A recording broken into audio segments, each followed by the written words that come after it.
South ఇండియాలోనే అతి తక్కువ ధరలకి రత్నాలనందించే ఏకైక సంస్థ 6JVR. నమస్తే, నేను Keshav. Welcome to Suman TV. ఆంధ్రప్రదేశ్లో ఇప్పుడు హాట్ టాపిక్గా మారింది ఋషికొండ ప్యాలెస్ గురించి. అసలు ఆ ఋషికొండ ప్యాలెస్ ప్లేస్లో గతంలో ఏముండేది? ఒక ఇల్లు కట్టాలంటేనే 100 రకాల ప్రణాళికలను మనం సిద్ధం చేసుకోవాల్సిన పరిస్థితి ఉంటుంది. అలానే ప్రభుత్వానికి సంబంధించినటువంటి వ్యవహారాల్లో ప్రతిదానికి కూడా ఒక లెక్క ఉంటుంది. వీటన్నిటిని ఉల్లంఘించి లేదా వీటన్నిటిని అతిక్రమించి అధిగమించి అంత పెద్ద ప్యాలెస్ని ఎలా కట్టగలిగారు? సరే, ప్యాలెస్ కాదు, ఇప్పుడు అందరికీ తెలిసిందే. ప్యాలెస్కి ముందు ఉన్నటువంటి రిసార్ట్ పరిస్థితి ఏంటి? ఆ రిసార్ట్లో అసలు ఏముండేది? అది నిరుపయోగ్యమైనటువంటి రిసార్టా? ప్రభుత్వ నివేదికలు ఏం చెబుతున్నాయి? ఈ అంశాలని ఎక్స్క్లూజివ్గా వివరించేటువంటి ప్రయత్నం చేద్దాం. గతంలో చాలామందికి తెలిసే ఉంటుంది, ఋషికొండ వెళ్ళిన వాళ్ళు, విశాఖపట్నం వెళ్ళిన వాళ్ళకి ఎవరికైనా కానీ ఋషికొండ రిసార్ట్కి వెళ్ళాలి, అక్కడ బస చేయాలనేటువంటి కోరిక ఉంటుంది. ఇదేదో యాడ్ అనుకునేవారు, హోటల్ మేనేజ్మెంట్కి సంబంధించో లేదా ఏదో టూరిజం రిసార్ట్కి సంబంధించో యాడ్ అనుకున్నారు. కానీ ఇది ఋషికొండ రిసార్ట్కి సంబంధించినటువంటి వీడియో. ఈ రిసార్ట్ గత 2020వ సంవత్సరం వరకు కూడా విశాఖ వచ్చేటువంటి పర్యాటకులకి సేద తీర్చినటువంటి రిసార్ట్. ఇంత భారీ నిర్మాణం ఉంది కదా, అసలు ఇక్కడ ఏమేమి ఉండేవి? దీనికి సంబంధించి ప్రభుత్వ నివేదికలు ఏం చెబుతున్నాయి? ఏ విధంగా దీని రూపు మాపేసి కొత్త ప్యాలెస్ని అక్కడ నిర్మించారు? నిజంగానే ఇది ఒక నిరుపయోగమైనటువంటి రిసార్ట్ అయితే ప్రభుత్వం తీసుకున్నటువంటి చర్యని సముచితం అని డిసైడ్ చేయడానికి అవకాశం ఉంటుంది. కానీ అది నిరుపయోగమైనటువంటి రిసార్ట్ కాదు అని చెప్పడానికి అనేక కారణాలు కళ్ళ ముందరే కనిపిస్తున్నాయి. సో ఇది ఋషికొండ రిసార్ట్కి సంబంధించినటువంటి వీడియో.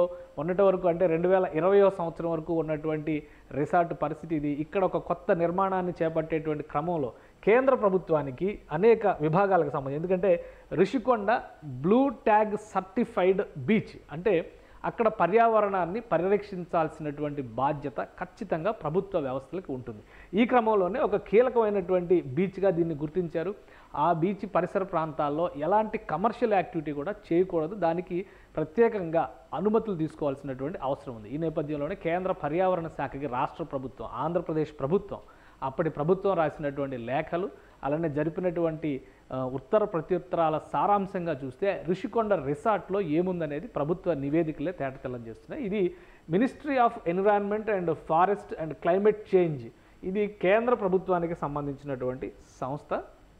ఈ విభాగం ఆంధ్రప్రదేశ్ టూరిజం డెవలప్మెంట్ కార్పొరేషన్ రాసినటువంటి లేఖలకు ప్రత్యుత్తరంగా అనుమతిస్తూ ఇక్కడ సిఆర్జెడ్ క్లియరెన్స్ అంటే సిఆర్జెడ్ క్లియరెన్స్ అంటే ఇక్కడ చాలా క్లియర్గా కోస్టల్ రెగ్యులేషన్ జోన్ అనేటువంటి దాన్ని ఇక్కడ కేంద్రం నోటిఫై చేసింది ఈ పరిసర ప్రాంతాల్లో. ఎందుకంటే మనం చిన్నప్పుడు చదువుకునేటప్పుడు సాంఘిక శాస్త్రంలో అంటే సోషల్ స్టడీస్లో తూర్పు కనుమలు పశ్చిమ కనుమలు అని చదువుకుంటాం. ఇది తూర్పు కనుమల్లో వచ్చేటువంటి భాగం కాబట్టి విశాఖ నుంచి చాలా అంటే వరుసగా కొండలుగా ప్రాంతంగా ఉండేటువంటి ఈ కనుమల వల్లనే వాతావరణంలో వచ్చేటువంటి మార్పులపైన కూడా అధ్యయనం చేసేటువంటి పరిస్థితి. కాబట్టి ఇక్కడ ఎకాలజీని, ఇక్కడ ఉన్నటువంటి పర్యావరణానికి సంబంధించినటువంటి అంశాలపైన కేంద్ర ప్రభుత్వం ఖచ్చితంగా నిఘా పెడుతుంది. ఆ క్రమంలోనే ఈ కోస్టల్ రెగ్యులేషన్ జోన్ కింద దీన్ని డిసైడ్ చేశారు. ఇక్కడ ఎలాంటి భారీ నిర్మాణాలు చేపట్టినా కానీ కేంద్ర ప్రభుత్వ పర్యావరణ విభాగం నుంచి అనుమతి పొందాల్సి ఉంటుంది. సో ఆ అనుమతి ఇచ్చినటువంటి సందర్భం ప్రభుత్వం ప్రజెంట్ చేసినటువంటి అనేక అంశాలకు సంబంధించి ఇందులో చాలా వివరాలు ఉన్నాయి. బట్ వీటన్నిటికంటే మనకు కావాల్సినటువంటి వివరాలు ఏంటి అనేది తెలుసుకునేటువంటి ప్రయత్నం చేద్దాం. ఇందులో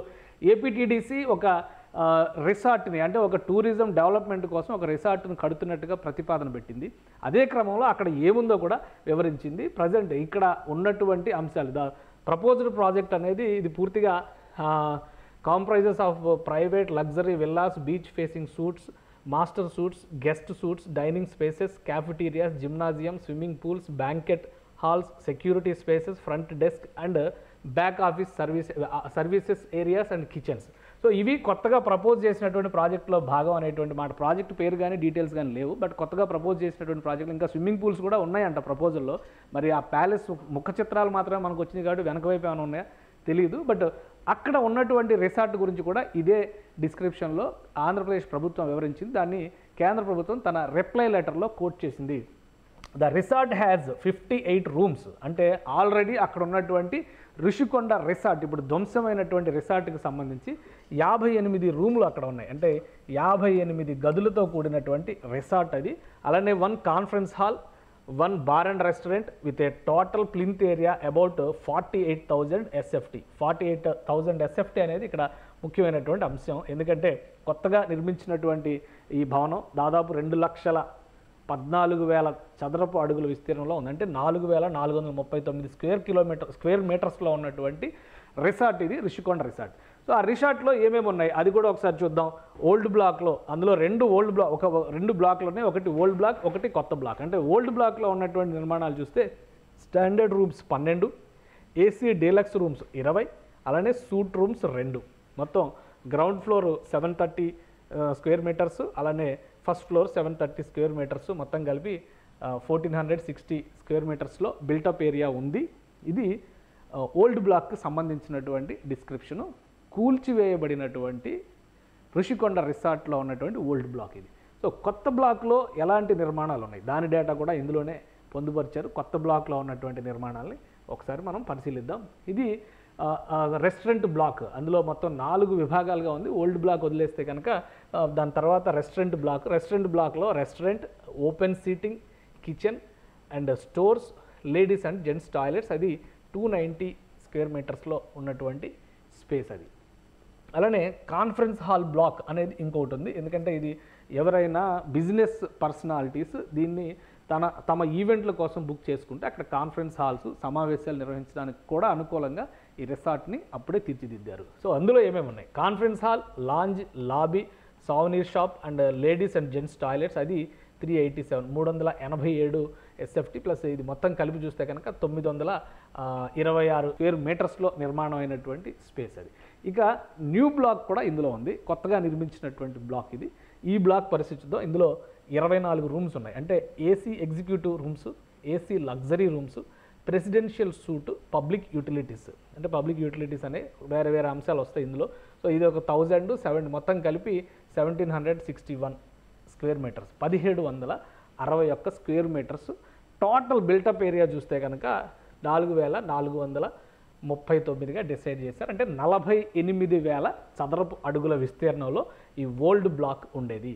సో ఈ మొత్తం రిసార్ట్ని కూడా రాష్ట్ర ప్రభుత్వం కూలగొట్టి తర్వాత చేసినటువంటి నిర్మాణాల్లో చూస్తే కనుక తర్వాత ఇక్కడ నిర్మాణం చేసినటువంటిది ఒక భారీ నిర్మాణం జరిగింది.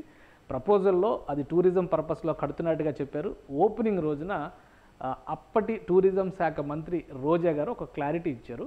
ఇది విశాఖపట్నం మొత్తం పరిశీలించిన తర్వాత ముఖ్యమంత్రి ఇక్కడి నుంచి విధులు నిర్వహించడానికి అనువైన భవనం ఇదే అని 3-man కమిటీ తేల్చింది. కాబట్టి ఇక్కడ నుంచి దీన్ని ముఖ్యమంత్రి క్యాంప్ ఆఫీస్ కింద మార్చేటువంటి అవకాశం ఉండొచ్చు, ఎగ్జిక్యూటివ్ క్యాపిటల్కి ఇదే కేంద్ర స్థానం కావచ్చు అనేటువంటి మాట చెప్పిన తర్వాత ఎక్కువ డిస్కషన్ జరిగింది. సో ఇది మొత్తం మీద పాత రిసార్ట్కి సంబంధించినటువంటి డేటా. ఇంకా ఈ రిషికొండ దీనికి సంబంధించి ఈ లెటర్లో, సెంట్రల్ గవర్నమెంట్ ఇచ్చినటువంటి లెటర్లో స్టేట్ గవర్నమెంట్ ఏమేమి ప్రపోజల్స్ పెట్టిందో వాటికి సంబంధించినటువంటి డిస్క్రిప్షన్స్ చాలా ఉన్నాయి. సో ఇవన్నీ మనం లెక్క తీస్తే చాలా పెద్ద వీడియో అవుతుంది. కాబట్టి కొన్ని అంశాలను బట్టి మనం ఒకసారి పరిశీలించేటువంటి ప్రయత్నం చేద్దాం. Resorts are proposed to be constructed on a land measuring.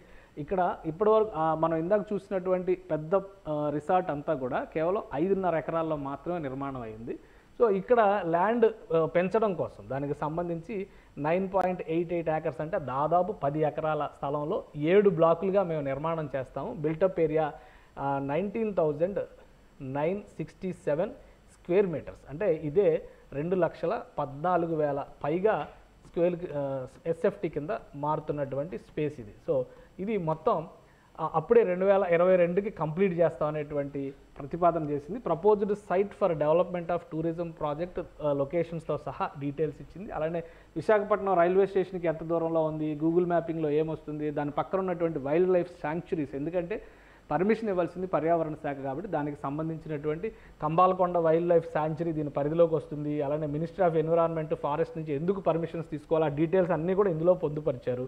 అలానే రిషికొండ బీచ్కి ఇంకొక విషయం, బ్లూ ట్యాగ్ ఉంది, బ్లూ ఫ్లాగ్ సర్టిఫికేషన్ ఉంది అని చెప్పాం కదా. బ్లూ ఫ్లాగ్ సర్టిఫికేషన్ ఉంది కాబట్టి అనుమతి కోసం ఇది కేంద్ర ప్రభుత్వానికి రాశారు. అది కూడా 2 దశల్లో. మొదటి దశలో 240 కోట్లు ఖర్చు చేయడం ద్వారా site proposition road connectivity works, అంటే ఇదంతా కూడా రోడ్ కనెక్టివిటీ, దానికి 92 కోట్లు కేటాయించారు.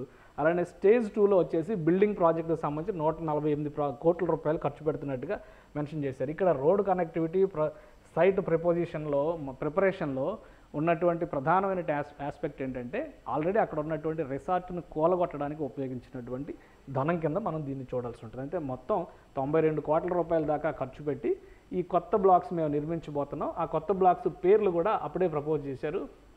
ఇంకోటి ఏంటంటే టోటల్ హిల్ ఏరియా 61 ఎకరాల దాకా ఉంది. కానీ టోటల్ హిల్ ఏరియాని మేము డిస్టర్బ్ చేయట్లేదు, కేవలం 10 ఎకరాల్లోనే చేస్తున్నాం అనేది చెప్పి దానిలో Vijayanagara block, Kalinga block, Chola block, Pallava block, Gajapati block, వేగి బ్లాక్, ఇట్లా ఈ 7 బ్లాకులుగా దీన్ని డెవలప్ చేస్తున్నాం అనేటువంటి ప్రతిపాదనని రాష్ట్ర ప్రభుత్వం కేంద్ర ప్రభుత్వం మొదలుపెట్టింది. తర్వాత బ్లాక్ ఏరియా ఎంతెంత ఉంది, అక్కడ కల్పించబోయేటువంటి ఫెసిలిటీస్కి సంబంధించినటువంటి డేటా కూడా ఇందులో రాష్ట్ర ప్రభుత్వం, అంటే గవర్నమెంట్లో ఏదైనా ఒక నిర్మాణం చేయాలంటే దానికి టోటల్ ఎస్టిమేషన్, అంటే ఆ ఎస్టిమేటెడ్ బడ్జెట్ మొత్తానికి కూడా అప్రూవల్ తీసుకోవాల్సి ఉంటుంది. కాబట్టి ప్రపోజల్లోనే డీటెయిల్స్ అన్నీ వచ్చేస్తాయి. అందుకనే దీన్ని డీవియేట్ అయ్యి చేయడానికి ₹1 కూడా ఖర్చు పెట్టడానికి అవకాశం ఉండదు అదనంగా. అలానే ₹1 మిగిలితే కూడా గవర్నమెంట్కి రిటర్న్ చేయాల్సినటువంటి పరిస్థితి ఉంటుంది. సో ఈ లెక్కలు రెండు కూడా కంపల్సరీ మ్యాచ్ అవ్వాల్సినటువంటి పరిస్థితి ఉంటుంది. కాబట్టి టోటల్ బిల్టప్ ఏరియాకి సంబంధించి రకరకాల ప్రపోజల్స్ ఇవన్నీ చేశారు. అయితే ఒకటి ఏంటంటే ఇందులో 2 దఫాలుగా చెప్పినటువంటి లెక్కలు 248 కోట్ల రూపాయల ద్వారా ఈ నిర్మాణం చేస్తామని చెప్పారు. కానీ టోటల్ బిల్టప్ కంప్లీట్ అయ్యేసరికి ఎస్టిమేటెడ్ అంచనాలు ఎంతవరకు వెళ్ళినాయంటే ఇందులో పేర్కొన్నట్టుగా 19,968 స్క్వేర్ కిలోమీటర్స్ అనేసరికి టోటల్ ఏరియా వచ్చేసి ఎస్ఎఫ్టీలో వచ్చేసరికి 2,14,000 అలానే 450 ఎస్ఎఫ్టీ వస్తుంది. ఇది ఇంత పెద్ద ప్యాలెస్ నిర్మించారు. దీనికి మొత్తంగా డిమాలిషన్స్ కానీ అన్నిటికీ కలిపి అయినటువంటి ఖర్చు ప్రస్తుతం చెప్తున్నటువంటి ప్రభుత్వ రికార్డుల ప్రకారం చూస్తే కూడా 680 కోట్ల రూపాయల వరకు అయినట్టుగా తెలుస్తుంది. అంటే ఇందులో వేరియస్ ఎక్స్పెండిచర్స్ ఉండొచ్చు, ఇంకా లెక్కలు చూపించినటువంటి ఖర్చులు ఉండొచ్చు. సో ఈ లెక్కలన్నిటినీ కలిపి చూస్తే ఎస్ఎఫ్టీకి 35,000 రూపాయలు ఖర్చు అయింది అనేటువంటి వాదన కూడా వినిపిస్తుంది. అదే ఇందులో ఎంతవరకు వాస్తవం ఉందనేది ప్రభుత్వం చెప్పాల్సినటువంటి అంశం ఇది. ఎందుకంటే ఇప్పుడు ప్రభుత్వం మారింది కాబట్టి ఇంత రాద్ధాంతం ఈ అంశం పైన జరుగుతుంది. కాబట్టి రిషికొండ బీచ్ రిసార్ట్ని కంప్లీట్గా ఒక ప్యాలెస్ రూపంలో మార్చడానికి అయినటువంటి ఖర్చు, డిమాలిషన్ దగ్గర నుంచి రీకన్స్ట్రక్షన్ వరకు ఎంత అయింది అనేది రాష్ట్ర ప్రభుత్వం ఖచ్చితంగా శ్వేతపత్ర రూపంలో ప్రజలకు తెలియజెప్పాల్సినటువంటి అవసరం ఉంది. ఎందుకంటే ఈ రిసార్ట్కు ఉపయోగించినటువంటి ప్రతి పైసా ప్రజలకు సంబంధించినటువంటి అంశం. అలానే రిసార్ట్ను కూలగొట్టిన తర్వాత కట్టినటువంటి కొత్త బిల్డింగ్లో అత్యంత అధునాతనమైనటువంటి వ్యవస్థలను ఉపయోగించారు. జాతీయ స్థాయిలో కూడా మీడియాలో చర్చ నడుస్తుంది. ఆ చర్చకి సంబంధించి మనం కొన్ని అంశాలను పరిశీలించి చూస్తే ఒక బాత్ టబ్కి 36 లక్షల రూపాయలు, కమోడ్కి 13 లక్షల రూపాయలు ఖర్చు చేసినట్టుగా చెబుతున్నారు. కాబట్టి ఈ అంశాలన్నిటిపైన రాష్ట్ర ప్రభుత్వం ఖచ్చితంగా ఒక శ్వేతపత్రాన్ని రిలీజ్ చేయడం ద్వారా ప్రజలకి వాస్తవాలు ఏంటో వెల్లడించాల్సినటువంటి అవసరం ఉంది. అసలు ఆ రోజు కూల్చేటువంటి సమయానికి పాత బిల్డింగ్ల స్థాయి ఏంటి, ఏ అంచనాలతో ఆ బిల్డింగ్లు కూల్చేందుకు ప్రభుత్వం నిర్ణయం తీసుకుందనేటువంటి అంశం పైన కూడా ప్రజలకు క్లారిటీ ఇవ్వాల్సినటువంటి బాధ్యత ప్రస్తుత ప్రభుత్వం పైనే ఉంది. సుమన్ టీవీలో మీ పర్సనల్ అండ్ బిజినెస్ ప్రమోషన్స్ కోసం కింది నెంబర్కి కాంటాక్ట్ చేయండి.